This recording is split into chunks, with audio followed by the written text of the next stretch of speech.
বন্ধুরা, বানাবো এঁচোড়ের কোপ্তা কারি। এঁচোড়কে ভালো করে ধুয়ে কেটে পরিষ্কার করে নিয়েছি। প্রেসার কুকারের মধ্যে নুন হলুদ দিয়ে এঁচোড়টা সেদ্ধ করে নিয়েছি। এঁচোড়টা ঠান্ডা হয়ে গেছে। এখানে নিয়েছি চালের গুঁড়ো, ময়দা আর নিয়েছি গোলমরিচের গুঁড়ো। সব কিছু দিয়ে এখানে নুন দিয়ে দিলাম। নুন দিয়ে ভালো করে এঁচোড়টা আমি মেখে নেব। দিয়ে দেবো চালের গুঁড়ো, ময়দা আর গোলমরিচের গুঁড়ো। সব কিছু একসাথে ভালো করে মেখে নেব। মাখা হয়ে গেছে। এবার একটা একটা করে আমি কোপ্তা বানিয়ে নেব। এরকম শেপে কোপ্তাগুলো বানাবো। তেল গরম হয়ে গেছে। এবার আমি কোপ্তাগুলো ভেজে নেব।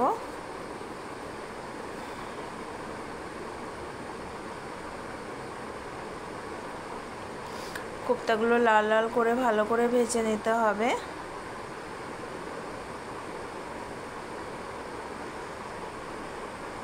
আবার কিছুটা কোপ্তা আছে, ওগুলো আমি ভালো করে ভেজে নেব। সব কোপ্তা আমার ভাজা হয়ে গেছে। কড়াইয়ের মধ্যে দিয়েছি সর্ষের তেল, দিয়েছি ফোড়ন, পাঁচ ফোড়ন, শুকনো লঙ্কা, টমেটো কুচানো দিয়ে দিলাম। টমেটোটা দিয়ে দেওয়ার পরে দিলাম আদা বাটা। টমেটো আদা ভালো করে একসাথে ভেজে নেব। ভালো করে ভাজা হয়ে গেছে। আমি গুঁড়ো মশলার একটা পেস্ট তৈরি করে নিয়েছি। এখানে নিয়েছি হলুদ গুঁড়ো, লঙ্কা গুঁড়ো, ধনে গুঁড়ো আর জিরে গুঁড়ো। ধনে গুঁড়োর পরিমাণটা একটু বেশি দিয়েছি। এখানে নিয়েছি কাজু বাদাম, চারমগজ আর পোস্ত একসাথে ভালো করে বেটে নিয়েছি। 6-7টা মতো কাজু নিয়েছিলাম, চারমগজ আর পোস্ত ভালো করে একসাথে বেটে নিয়েছিলাম।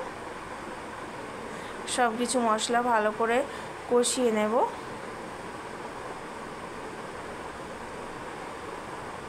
মশলাটা কষানো হয়ে গেছে। দিয়ে দেবো পরিমাণ মতো জল।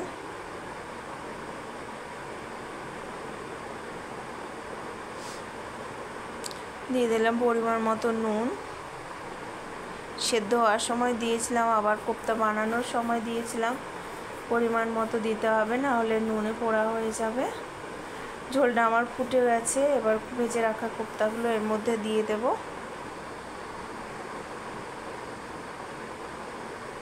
একবার ফুটিয়ে নামিয়ে নেব।